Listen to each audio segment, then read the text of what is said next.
So a quick introduction. Myself, my name is Val. Full name is Valery Kucherenko. I'm a director of railway education at the Center for Railway Research and Education Center at Michigan State University here in Lansing, Michigan. I've joined the university a little bit less than 2 years ago. Prior to that, I spent a number of years with Canadian Pacific Kansas City Railway up in Canada, in Toronto. Prior to that, I spent a number of years on the supply chain side, working for a shipping company, Maersk, in Europe and US, and a number of other organizations, all related to supply chain. So my background is transportation, supply chain, railways, and container shippings. But the most interesting buy is definitely the next one, Tony Hatch. Tony Hatch is a senior transportation analyst. The interesting fact is that Tony has been in the industry for so many years. He's spent more than 20 years on Wall Street. He's a Harvard graduate with interesting major in history. So he knows a lot about the history, but not also in general, but about the history of railways. He started his career with Solomon Brothers in New York and then a number of other organizations. Tony is a person who has a lot of knowledge, but also has a lot of respect. He had an honor to be involved in conversations and also being involved in advising major railroads, the class ones such as CSX, Norfolk Southern, Union Pacific, Kansas City Railway, Canadian National. And he definitely was involved in a number of consultations and industry expert panels with the Short Line Association and Association of American Railroads. All the major organizations reach out to Tony when they need advice and expertise. The most interesting part is that Tony has received numerous honors, including the opportunity to testify before Congress on railroad issues. So Tony is the well-respected and known person. And without further ado, I would like to hand it over to Tony and let him run the show. Great. Folks, and I apologize for the tech issues. Those of you who know me know that tech issues follow me around like a bad habit. But anyway, here we are. I like to set myself up with talking about the 5 enduring rail competitive advantages and what that means here. And we know that railroads have labor and fuel and therefore emissions advantages. It is very, you can move 300 or more containers on a single train with, let's say 4 locomotives, but 1 crew. You could do that at something like a 4-to-1 fuel use, diesel use rate, which has obviously become even more important in the last couple of weeks. And we could talk about the fuel impact and the lagging surcharge and how it'll hurt earnings in this quarter, but it will lag. It'll help earnings after fuel returns if it does to a normal level. They're also emissions efficient, which is I think ultimately in the long term a very important advantage they have. If it may look less so in the current administration, but the problem with these 3 historic advantages that railroads have been self-promoting about for all this century, if not forever, but certainly something they've talked in Washington and to shippers about. Those 3 advantages there are all being worked on. They all face technological risk, and it's not that folks are focusing on how do I hurt railroads. It's just that electric and autonomous vehicles, take a lot of that advantage away, and they're not here fully yet. Like a lot of things in technology, they were overhyped and overpromised in the beginning. Elon Musk said there'd be 100,000 Tesla Class 8 trucks. He said this in 2017. He said they'd be there by 2019, and it would be suicide for the railroads. He meant homicide, not suicide, and there are about 4 Tesla trucks. But now all of a sudden they're actually beginning to roll out the idea of actually making a production line of them. And, they are coming. They're not going to destroy the railroads. In fact, they could help in a drayage format because their range is 400 to 500 miles at best right now. But we know that the technology is out there, so railroads have to focus on the things that they can really defend, and that's really number 4. That's what Warren Buffett called the moat, the infrastructure. The disadvantage of having to pay for infrastructure as opposed to having it subsidized like the highway turns into an advantage when you can really control your destiny. And the railroads have brought their infrastructure into what the American Society of Civil Engineers calls B+ kind of range. and the overall number letter grade was a B, but that includes, say, Amtrak rolling stock, and they're working on that. So that compares to a D for the highway. This is really the advantage that railroads have. That combined with the fact that they generate a lot of cash, so that they can either work to mitigate the technological risk. And you heard from, Carrie earlier this year, and there's been one of the few truly unambiguously good things about the current political situation for railroads is an acceptance of all sorts of new technologies, and we can talk about that in a bit. That's really good. They can finance in pilot efforts on autonomous track inspection and car inspection and intramotive and parallel systems and rail spire and remora, all sorts of things. That's really good. The last point here is that roads have the ability to flex their costs down. They're much more flexible cost structure than they're usually given credit for, given their high amount of fixed costs, the actual rail in the ground. So railroads have been able to bring their costs down in recessions. That's kind of a double-edged sword, because they haven't been able to bring their capacity back up quickly enough in recoveries, so that they end up upsetting customers. And I'll talk about that. That's a weapon they should really use as a last resort. Next slide, please, Val. So I'm not going to go through every bullet point here, but this is the fundamental philosophical issue of everything I look at. The growth pivot, paraphrasing Keith Creel, is an effort to maintain enough capacity so that when things turn up, and we're perhaps exiting a 4-year freight recession now, although there's a lot of uncertainties out there, but when things turn up, you have the capacity to handle it, that you focus on growth, that you're not focusing on your margin or your operating ratio. That should be something that is a measure of how you're doing, and should offer more questions rather than be something that you manage to and be the answer. Unfortunately, the success specifically of Hunter Harrison and PSR, Precision Scheduled Railroading, which I think net is a good thing, but the focus by investors in publicly traded companies on the margin is what I call the cult of the OR. And that focus impacts how managements react, and sometimes it leads to activist investors changing managements out. So you have this fight between long-term thinking and short-term thinking. Wall Street is not dominated by short-term thinkers. It's just that they're the loudest.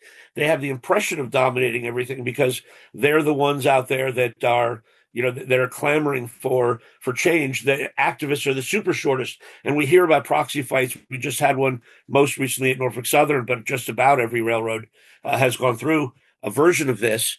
And so this fight, long-term, short-term, in an industry where assets last 30 plus years, is really the critical fight. And railroads need to, unfortunately, when they made a transition to a growth focus in the management teams as opposed to a cost focus, that occurred right in time, literally weeks before the pandemic struck. That the pandemic was like a boulder in a pond. We're still seeing ripples in the supply chain, excess truck capacity, how you manage inventory and whatnot. And so railroads have not really tested the growth thesis, and I hope they have the patience to continue to try. Next slide, please. So here's, I'm paraphrasing Oliver Wyman, which is now involved in the merger fight, but the 4 pillars of rail growth. Domestic intermodal, and we've got some recently really surprisingly positive numbers out of domestic intermodal. They have been growing market share, and then the last 2 quarters of last year had ceded market share, partially because truck pricing was so low. The traditional gap between rail service and price, the value product, should be priced at 10 to 15% below that of truck. But if it wasn't, why would you bother with having to use, a more complicated supply chain, which is rail to drayage to rail to drayage, or rail to drayage, versus just a single truck. That's being restored a bit because we're seeing supply of trucks come out for a variety of reasons, economic and regulatory. And we've seen 2 quarters in a row. And last month we saw really good domestic intermodal numbers. That's something they can control. That's the whole trucks off the highway thing. The second is industrial development. That's been a rail strength and rail focus for years. I think it's really been pushed to the forefront. Lots of railroads in their investor meetings and whatnot have really focused on their industrial development personnel and the wins they've gotten in various projects and moving business. The whole idea of nearshoring and reshoring, the latter of which I think is not ever going to happen. It's also been completely overwhelmed in recent, in the last 12 months by the political situation. Uncertainty does not lead to new plant development. It leads to announcements that you're going to do plant developments in the U.S. from other places, but has rarely led to actual carloads. But that is a long-term positive and a driver of rail growth. Short line cooperation in a week or so, we'll be at the major short line conference in Minneapolis, 1,500 of our friends. I think this is a huge opportunity, and I'm going to cover it a bit later. But one of the problems with rail mergers of this importance and this size is it's a total distraction, and it leads people away from deal making that leads to deals in all three of those categories. And the fourth pillar I've sort of alluded to is technology, new technology and coming technology, some of which is focused on the cost side or the safety side, like autonomous inspection. But if you compare inspecting a train and car inspection, when you stop a train or you hold it in a yard and you walk the mile and a half and look at the undercarriage and look for defects versus running it through at speed on the main line at 60 miles an hour and getting something like 80% better look at the undercarriage and the defects. Not only do you hopefully prevent, you could lead to advanced intervention in what could be later a problem, but think of the capacity you're saving and think of the reliability you're adding. It's a growth pillar as well as a margin enhancer, and mostly it's a safety enhancer. Next slide, please.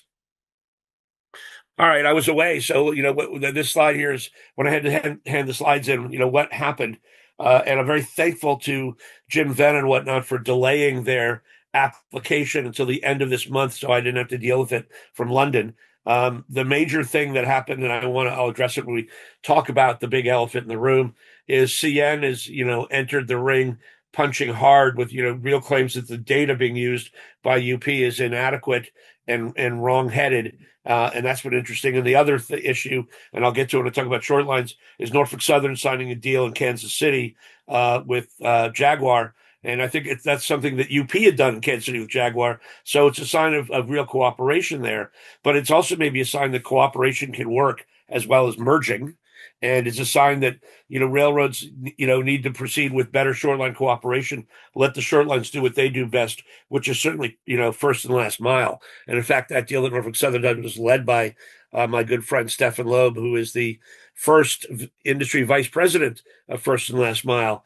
So I think those are the two biggest issues. UP signed another union to its Jobs for Life pledge to support the deal, and rail traffic was surprisingly strong, led by grain, and surprisingly, given all the talk about data usage and data centers, coal has actually turned negative after being up for a little bit of time. The long-term story for coal in the U.S., we know, is not a positive one, but it had been a short-term positive story for 12 months, and then in March, it was not. Those are the stories while I was abroad, but we can get back to the longer-term. Val, next slide, please.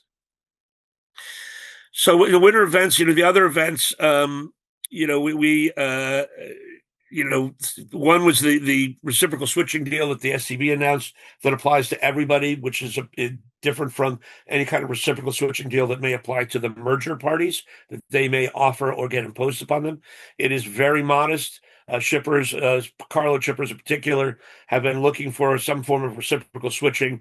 The point I want to give here is that the railroads fought legally against the deal cut under the Oberman administration, if you will, the Oberman board that was service-based.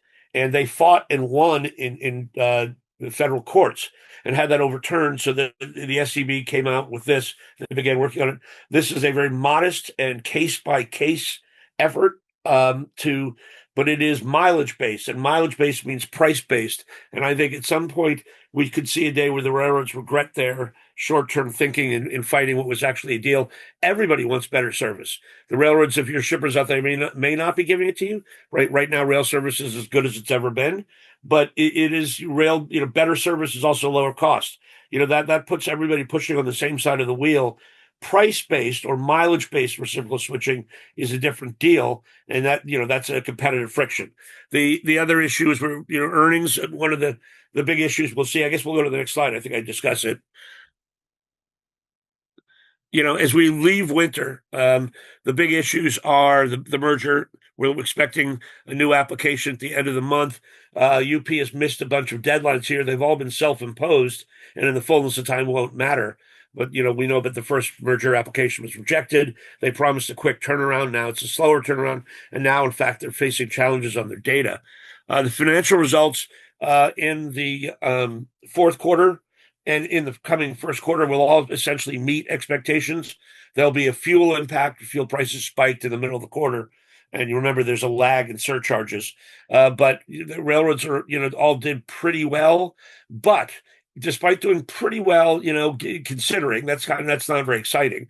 The issue of rails not growing has been they're lacking the sizzle. They're not exciting, but they've produced good cash flow numbers and good earnings numbers and improving return on investment numbers and good operating ratios.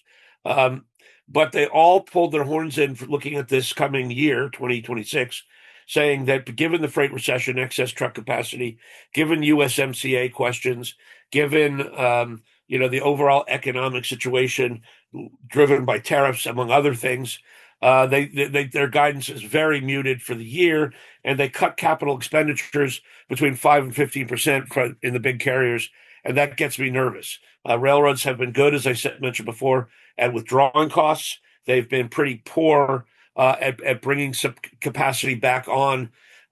It's hard because it doesn't necessarily happen across your system. It may only happen in one region, and assets are harder to transfer, and et cetera.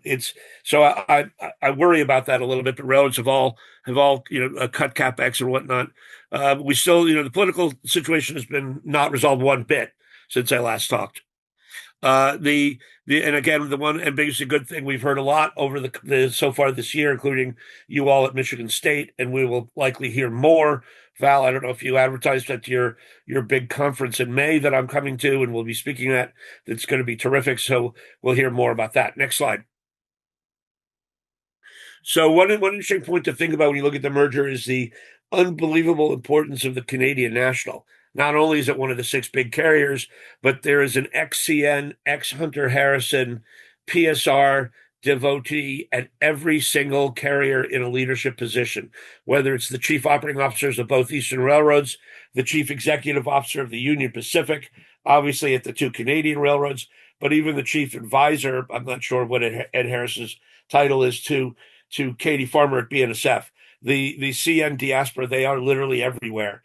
And the CN was, probably along with BNSF, all the railroads in the rail renaissance have had, although they've struggled recently, it's been a good century for them, the rail renaissance. They have reemerged as vital supply chain forces, and CN's story was a big part of that, and PSR. And I really thought this was like having a band of brothers. You're spreading, PSR was nowhere near as difficult and as politically sensitive and as service, as anti-service as the implementation of it was in the U.S. It was much smoother north of the border. So I thought, like Band of Brothers, this was a good thing to spread that DNA. I've come to learn over the last several years, exacerbated by the merger story, is it's more like Game of Thrones. These guys, Hunter raised a bunch of super competitive guys who looked forward to do their job and looked sideways to see what everybody else was doing and how well they were doing. And you created a situation where you have a lot of personality, let's call it, out there in the field, and they don't all mesh. And it makes for interesting meetings when you can have at my major conference, Rail Trends, 2 CEOs talk about their steam locomotives in almost Freudian fashion, comparing ones to the other and whatnot. So it can be sort of funny, this competition, but it also has, ramifications in terms of, the long-term future of the industry. So it bears watching. CN is sort of the major underlying theme behind all this. Next slide, Val. All right, the big story. The elephant in the room, jump ball. I actually took that picture. That is the original tap at the first game of the SEC college basketball tournament. Everybody knows I'm not a basketball fan like I am a baseball fan, but that was a lot of fun. Next slide. It indicates, Val, next, thank you. I'm going to go quickly through this.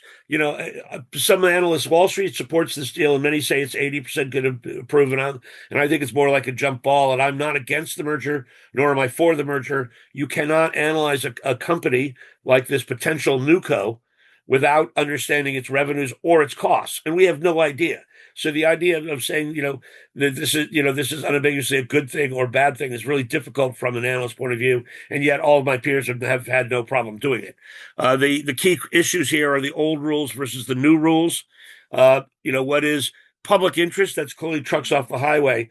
Is enhanced competition trucks off the highway? I think it is not. I think the SCB only has an overview of railroads, so they don't. While they everybody knows unambiguously that trucks off the highway is a good thing for the public, it is not an enhancing competition issue, and that has not been addressed. The other issue is growth. With the growth pivot, as the managements began to focus on growth and have all of their major days, so they don't. Many of them don't even use the term operating ratio anymore. They'll talk about margin, which is just semantics. But the key question is how to achieve it. Is single line services clearly better because you have a single point of reference, one pricing guy, one capital expenditure decision, as opposed to a partnership where, if I spend capital to expand capacity here, my partner railroad, may get a disproportionate positive impact without having to pay for it. How do you negotiate that?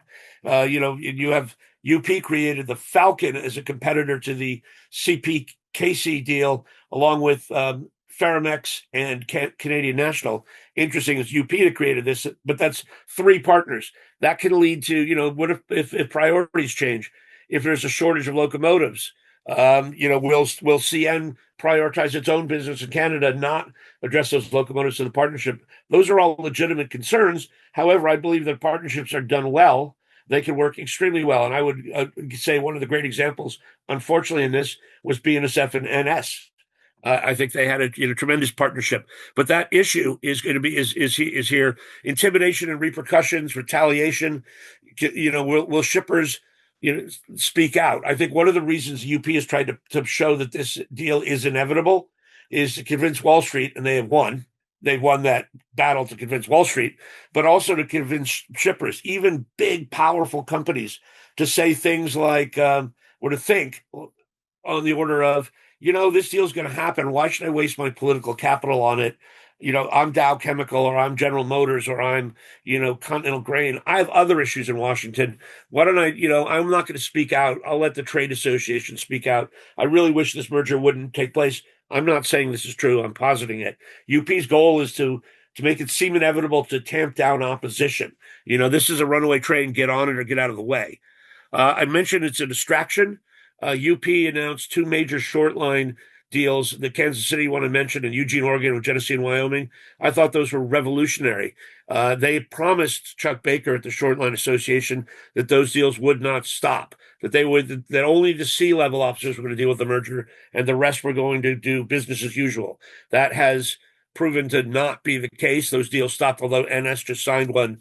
That's a separate company, but in a similar vein to UP. But that level of distraction, all of the smart people and all of the deal makers and the creative people are in war rooms, coming up with applications or responses to applications. It's a problem. Jobs for life. That's a big giveaway. But as Keith Creel has pointed out, what is the job and where is the life? If you're a brakeman here, do you want to be a brakeman there? Et cetera. And if you have seniority here, maybe you don't there. I don't know if that's an idle promise, but it is. I truly believe that the SCB is a nonpartisan organization, and that rail mergers, and I'll maybe address this later, unlike other forms of regulation that have partisan Democratic Republican issues like food and drug, environmental, labor, all do. This is big business versus big business. This does not involve that.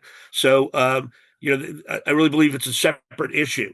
Transactional. The government has proven to be very transactional. Look at other deals that have been done where people have been forced out of their jobs. Is that going to apply to the SCB? I don't think so. I don't think that the firing of Robert Primus had anything to do with his position on the merger. That might have been an unintended bonus if you believe that the White House supports the merger, which I'm not convinced. The whole political nature. Reciprocal switching I addressed. Is that something that could be given away? Ease of doing business, that goes back to partnerships versus single line. What concessions do you have to give up? So when I say I don't know the revenues and the costs, what are you going to give up to get this done? How much do you have to pay to get these levels? The red line is something that will be revealed when the next application comes. That is Jim Vena's phrase for the conditions or the monies or whatnot that may prevent him from doing a deal. In other words, if this is what it takes to do a deal, I'll walk away. They kept that, they redacted that in the first application. I think it is extremely positive for me in thinking about the Union Pacific, in thinking that there are some things they won't do to get this deal done. And the reason I think that is deals have momentum of their own. Deals have bankers and lawyers who want to get paid. They have egos involved. You're all pushing for this thing. You want to get that ball over the goal line, even if it means, hurting yourself to do so. I don't mean that all mergers are bad. It has been proven by several big consulting firms that some, vast majority of mergers have proven not to hit their targets. I'm not talking about railroads. I'm talking about business in general. We know how tough the last merger rounds, the ones in the 90s, those of us with gray hair know this. But they ultimately led to a very strong industry. They were critical to getting to where we are today. Maybe this merger will be great. We don't know, but we want to know what it is that they won't do to get it done. Next slide. So I'm going to go quickly through these because I kind of covered them, Val. So be ready. The merger benefits of changing interline into a pit stop come with speed, service reliability, which is the most important thing of all, and cost reduction. Right? You don't need a hump yard on either side of the Mississippi, et cetera. So there's obvious advantages, and all those advantages of having a single point of contact, a single decision maker, et cetera. Alex, I see you asked a question, but I can't read it now, so I'll look at it later. It's clearly just overall reduced costs, right? You don't need two treasury departments. I mean, you will be a leaner and more efficient and hopefully higher service level, operation. And you can attract new business in what we've long called the watershed, the business that's short line on either side of a major interchange point. That just with your work rules never was worth going for because it was only 300 miles. And how do you split the revenues when you gave it to the other carrier? But now if you own both sides of the equation and it's 700 or 800 miles, that's in your wheelhouse. And Oliver Wyman has done a good job of, and the next application will probably do a better job even of showing us what they think that business is. It's always been nebulous. We don't know how much of that business has already moved to Mexico and whatnot in the case of like Iowa industrial, but that's big. So we don't know what those benefits are in terms of dollars, but intellectually we understand why you would say a merger could be good in a transcontinental sense. Next slide. But I will just briefly. What are the costs? What do you have to pay? I've addressed this, but two very smart people, one of whom is speaking at your conference, Val, have given me those two lines in red. One is death by 1,000 cuts. Every single stakeholder group knows that you could oppose this merger, support this merger, or try to extort from the merger. And most are going to go into that last bucket. That's Amtrak, which signs some deals with the UP. That's the other carriers. We know where they stand. That is short line carriers, and that is communities. All of whom could want trees planted because there's going to be more business, so they want noise mitigation. But if you plant more trees in 1,000 communities, it begins to add up. That's the death by 1,000 cuts. All the little things. And then there's the stakeholder group that has the most power they'll ever have, and that is the shippers. Remember, in normal times, the STB only regulates coal grade and chemicals, essentially, and only that stuff that's not under contract. Under a merger, they regulate everything, right? They could talk about intermodal gateways. They could talk about this, and what do you have to give away? Do you have a fundamental structural change where you've offered up a form of reciprocal switching so large it becomes a form of open access? We have seen that open access in Europe is a wealth transfer from railroads to shippers. That is not something that railroad analysts would be supportive of. I don't think they really understand what's happening. I'm not saying that's going to happen, and I'm not saying there's going to be opposition. I'm saying we need to wait to see. I also think because waiting to see is important, that unlike first mover advantages in a lot of deals, there's a clear second mover advantage for the other carriers. BNSF can afford to try to pick this merger off. They can get, because they're not merging, they have nothing to give to the STB, but they can gain access. They can gain rights. they can gain a better understanding of the rights they already won in the UPSP, which is something we could talk about. So the second movers could, and ultimately, if this merger is approved without significant concessions, and you do create a real transcontinental rail, supply chain superpower, BNSF can then change their mind about merging and say, hey, it may look on the surface like it's inconsistent, but you, the government, made me do this. So I think there's a real second mover advantage. When Oliver Wyman first proposed the idea that mergers might be an option if railroads proved they couldn't grow, and one of the sad things about this whole process is the fact that railroads have been trying to do this growth pattern. They have not achieved it. They haven't really grown since 2018-19. I would argue, pandemic, trade war, freight recession. But that being said, they haven't. It's all been said that they would be about, excuse me, my cat just jumped. It's all, that they could be 125 basis points of improvement. There is a lot of discussion and a lot of risk and a lot of Sturm and Drang about 2.5 points of margin improvement, which is Oliver Wyman, UP's intellectual backers' initial call. Next slide. I've already given you my assumptions. I think public interest handles trucks off the highway. I do not believe the enhanced competition was left purposely vague, undefined, and it hasn't been defined yet. And, that could be the Achilles heel to this whole thing. We don't know on purpose what the STB means by that. I think that the STB, when they rejected the BN-CN merger in 2000, because UP objected to it, by the way, interestingly, they did that and created the so-called new rules that are finally being tested today. They're 26 years old, but they've never been tested. I think they meant to make the mergers too difficult to do. They could not say, they didn't have the rights to say there could be no more mergers, so they wanted to create a world in which there wouldn't be anyway. They have to prove that these benefits can only be accomplished by mergers.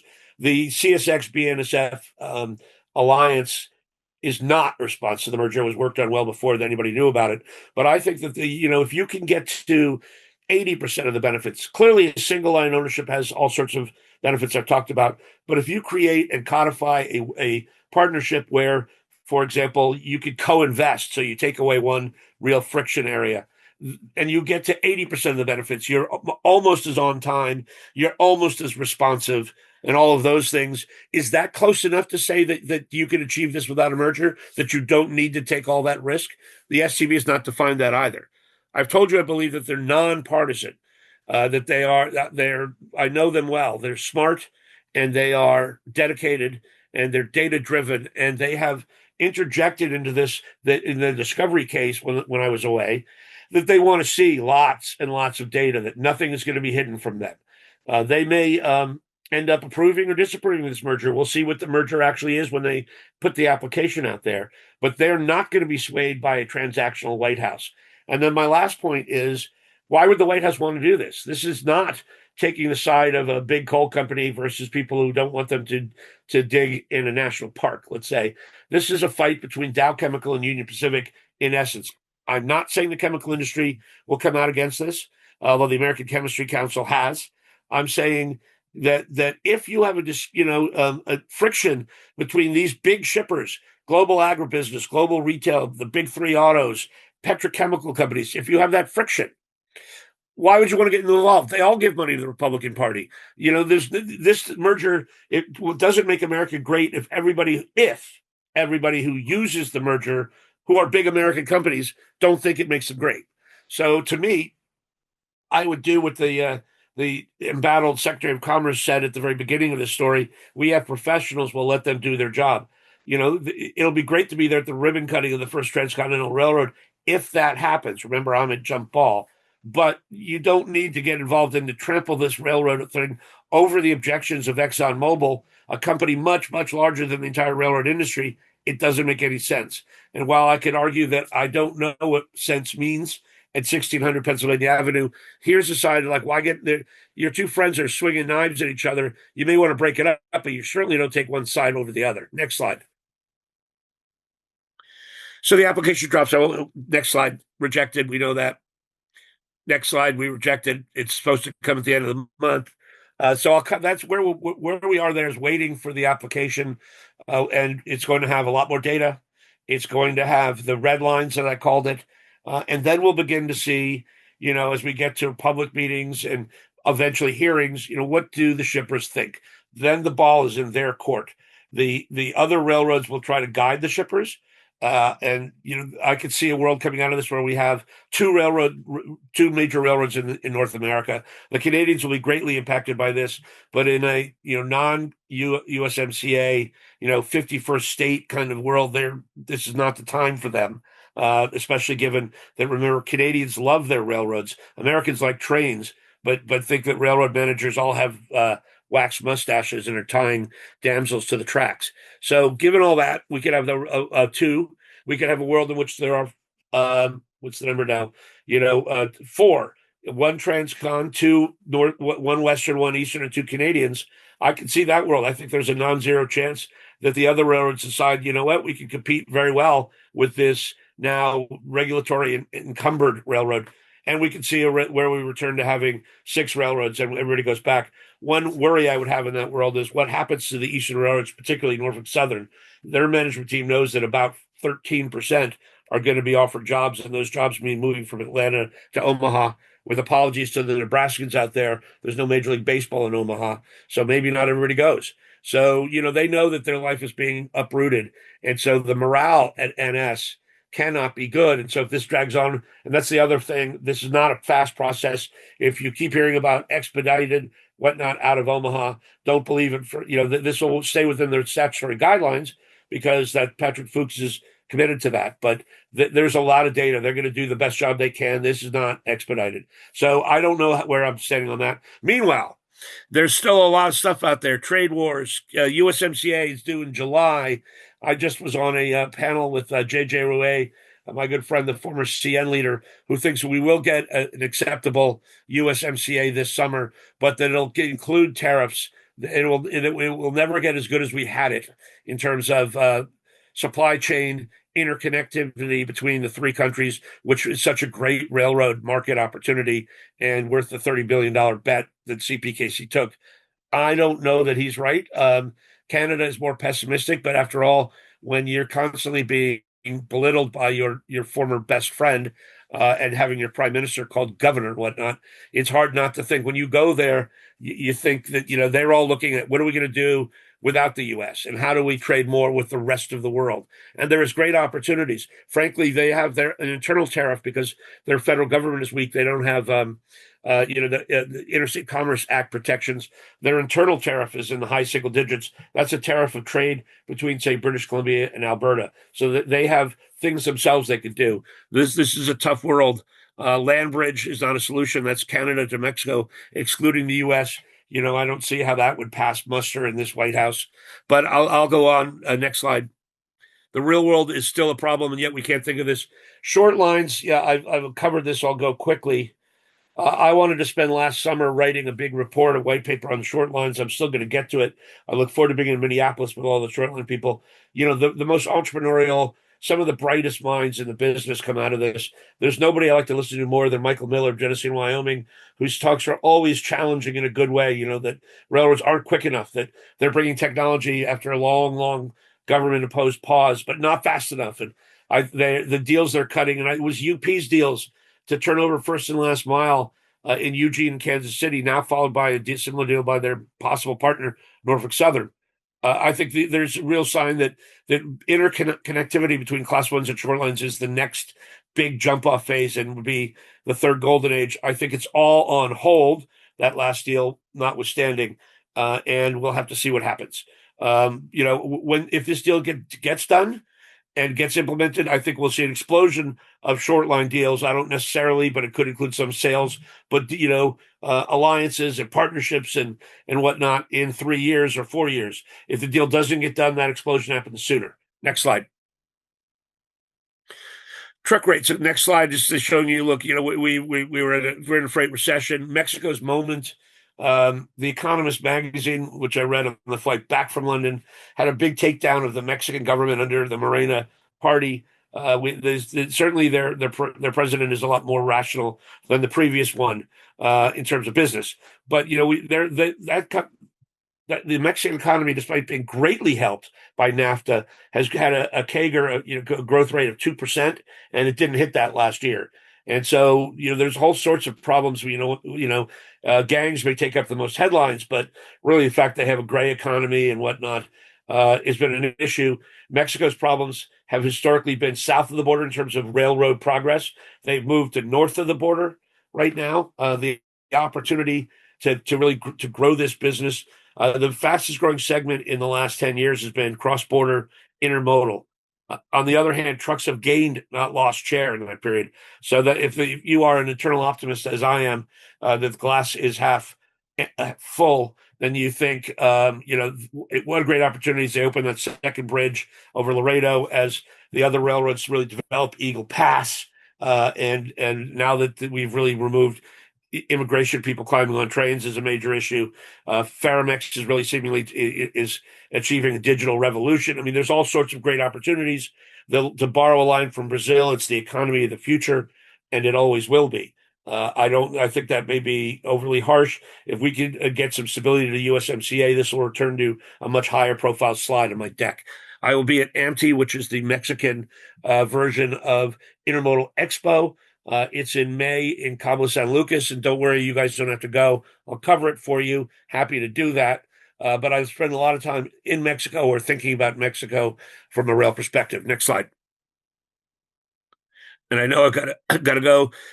This is just showing capex. You notice, the most recent numbers here. And you saw it go up a little bit. It's going to come back down, as I told you.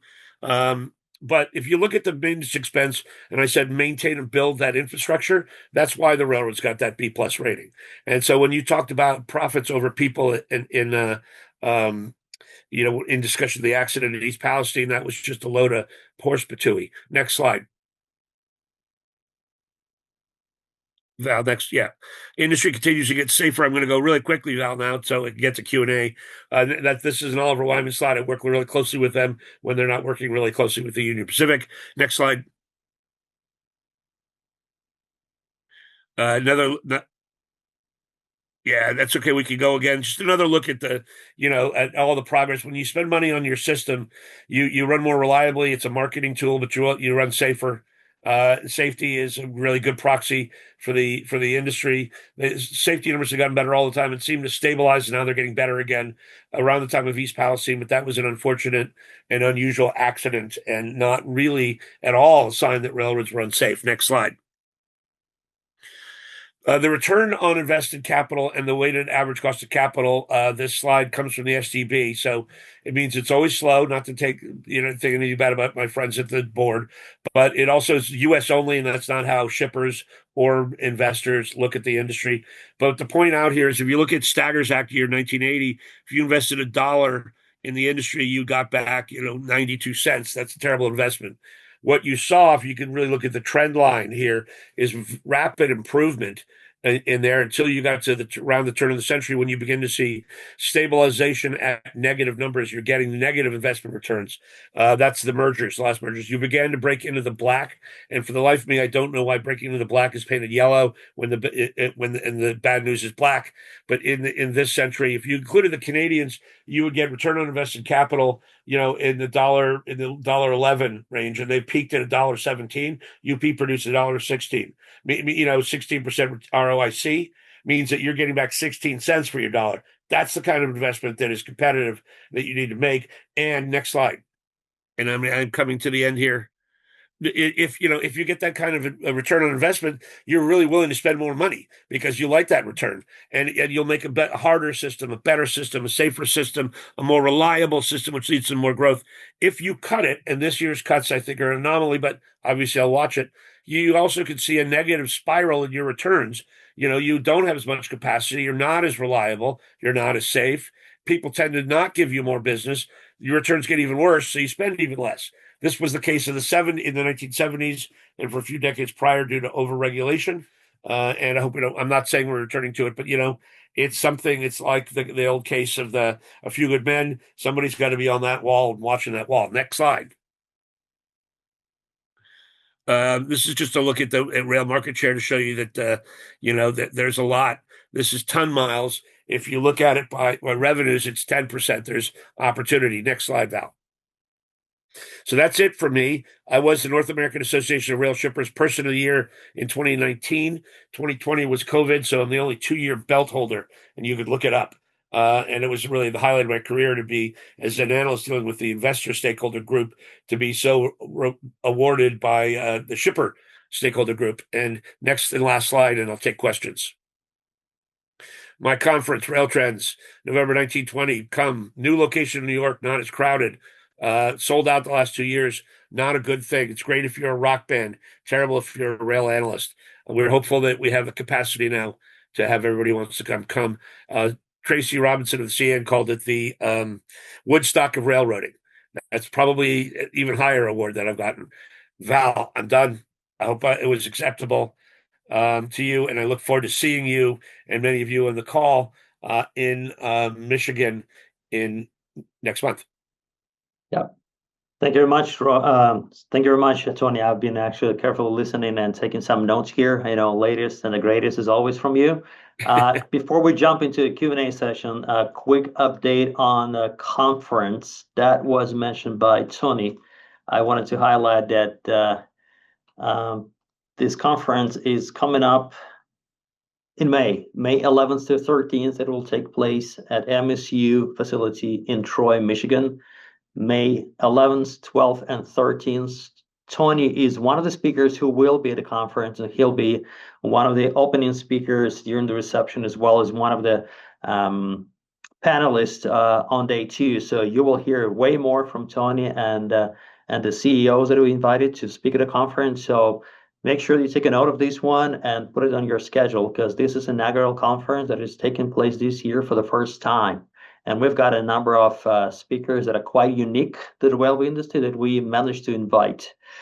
With this, I would like to switch back to Tony and ask and let them to ask any questions that you might have. I know we have one from Alex, and essentially that's the one that Tony you mentioned. Essentially, I will read it for you. Do you want me to? Val, can you read the questions to me rather than have me do it? And I just want to add to about your conference. One of the things that's really unique, we have at Railtrends, like the current CEOs, you have a roster of some, eminence grise, some retired folks, like I just talked to JJ, but the panel I'm on will feature Matt Rose, who's a friend and one of the, founding, Hall of Famers in this industry, Clarence Gooden, Beth Whited. It would be good to see people, they're still paying full attention, that their fortunes are invested in this industry. And so they'll have the freedom to speak, and that will be interesting. What will they say about their former companies and former competitors? That will be really great. Yeah, thank you, Tony. That's a really good highlight, because exactly that's the point of the conference, is to have a freedom of speech, so to say, right? So there will be absolutely no boundaries in a way of self-expressing. So there will be people sharing their true opinions because they are retired. Right. With this one, I would like to read out that question from Alex. I'm not so much against the true C2C combination, but my belief has always been that you need more players in the game to ensure the true competition. If you could have had past combinations such as UP, CNW, PR, or ATSF, NYC, or MILWEL, Hill Lines, and COB, would that have been a better arrangement? And this is the question, Tony. So the last mergers, last round in the 90s, it created the UPSB, the BNSF, the UPCW, the split of Conrail, etc. I think were necessary. There was too much rail capacity, too much, there was duplication of efforts. The mergers that created the modern CN, I'm in favor of. I can't tell you if I'm in favor or not in favor of this one. In terms of having the sense of having more companies, more competition. When you're talking about an end-to-end merger, look at the CPKC, and I think that was a competitive enhancement, and they didn't have to prove that, right? That they were under the old rules. The question, what this does, but what is your market power? If you have 40% of Ford's auto business, how do you control their destiny versus being their partner? How can you use product and geographic competition, bundled pricing, and other things to use your market weight? I get that fear, and it's a very hard thing to regulate. And one of the issues that could come out of this is more regulation rather than less, and that's something that we don't want to see. But the general sense of, we used to have 40 class ones and now we have 6 is not a theory I take to, if you're thinking that these are duopolies or in some cases monopolies and people use the M word all the time, I'd ask you, how have they lost share? The answer is the highway is, when you look at enhanced competition definitionally by the SCB, I believe that's rail to rail. But if you're looking at it from a transportation analysis, supply chain analysis point of view, railroads are are a factor that has a lot of competition. And you could argue that this merger could actually better face that competition. The nature of that argument is what we'll hear after the application. I don't have I know that I feel that better rail service will offer better competition on the highway, and I'm a believer in the intermodal product, and domestic intermodal is number one on my growth list potential. I believe all those things. I also, don't know if this end product will be that company, but the idea of reducing class ones is a bad thing, and that we used to have 40. I don't agree with. The fact is, if we had a UP and an SP, you'd have a pretty terrible railroad in Texas in the petrochemical belt. Maybe SP would have gotten its act together, but maybe not. It certainly was from a ROI and capex performance level not doing so well. With apologies to the SP fans out there, like Mr. Loeb. All That was right. a non-answer, wasn't it? But hopefully you understand that this can be a competitive answer. But I don't have the information to pass judgment on it yet, because we don't know what it is. But the simple idea that consolidation in of itself, you could argue that in television stations or phone companies or other things like the other companies where that could happen. But if you'd said it's only one provider of milk, but everybody is drinking oat milk, God knows why you would do that. That's the kind of situation we're in here. Thank you, Tony. We've got another question from Chris. UP and NS is not the first end-to-end merger. Have previous such mergers resulted in model shift from highway to rail, BN and ATSF, for example? So I would argue BN and ATSF was not end-to-end, although they had elements of it. That merger has been highly successful and has led to significant market share shift from the highway, because the Santa Fe and adding to getting more bulk and adding the Pacific Northwest one is the world's best intermodal carrier, bar none. Are the other railroads good? Now they're all providing good service, but the BNSF clearly has taken share and is clearly literally the model for intermodal providers globally. The most obvious end-to-end comparison is the most recent, done under the old rules, didn't have to prove it was enhancing competition. They have not hit their targets, and that will be an issue when we look after the application. UP has very, very aggressive growth numbers in their plans. And in the third year, they anticipate taking 2 million trucks off the highway, 1.4 million intermodal loads. The argument in the case of CPKC was that they were originally going to take 144,000 trucks off the road. They increased that number. I mean, the numbers were much smaller in general, but they increased that number at their first investment day. They, by their own numbers and numbers they report to the SCB, are at about 40% of the numbers from the application and about 20% of the enhanced numbers from their investor day. In other words, they're falling way short. That merger is working very well. The integration had a rough quarter, but it was integrated well. It's working well for extending length of haul. It's working well for, it's running efficiently. It's doing everything except hitting its growth numbers. So the most recent example of doing what the UP is trying to do has not worked. Now, to give CPKC some grace, we've had, we're in a trade war. We got to call a spade a spade. We're not re-signed, USMCA, so the uncertainty has prevented foreign direct investment and plant. The only spending on plants in Mexico has been on existing ones. There's been very little new plant development, even when we thought nearshoring was the answer. That also, we have too many trucks on the highway. I mean, we're talking about intermodal growth when trucks are giving the business away for free. That may be ending now. But I will, the pandemic and its impacts. So CPKC has some reasons why the headwinds were stronger than they had anticipated when they filed the application, but nonetheless, they haven't done it.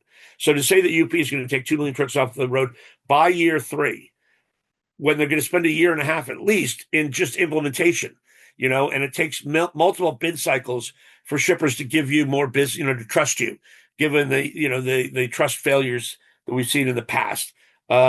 I think it's an aggressive number, but we're not even at the stage of arguing that. We need to see the application, see that it's accepted, then we'll argue that.